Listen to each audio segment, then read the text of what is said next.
Поранешното училиште Јордан Хаджи Константинов Џинот ќе биде дневен центар за лица со посебни потреби. По процената дека зградата на стариот театар не ги задоволува градежните стандарди, локалната власт одлучи дневниот центар да го смести во овој објект. Според градоначалникот Чадиев, проектот за нов дневен центар ќе се реализира во соработка со Американската агенција за меѓународен развој.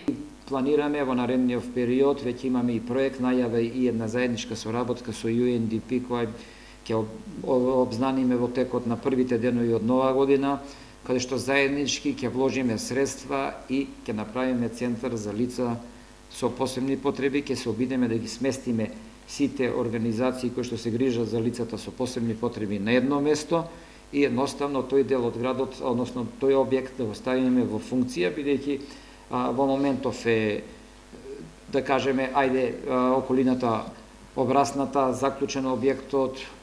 ние ставивме чувар служба да не се случуваат дефекти, кршење, влегување, злоупотреба на она што го има. Сдруженијето на трудови инвалиди, Сдруженијето на слепи, лицата со церебрална парализа, сите овие здруженија во иднина ќе функционираат во овој објект. Според најавите на општинските власти, пренамената на просторот ќе се случи наскоро. Сите ги собереме на едно место, ќе направиме пристапна рампа за да има непосредна комуникација, да може да се употреби, ќе ги прилагодиме и дел од вецињата, ќе направиме и веце за инвалиди, ќе го реконструираме кровот, ќе ги замениме керамидите да не се случува прокиснување и полека, но сигурно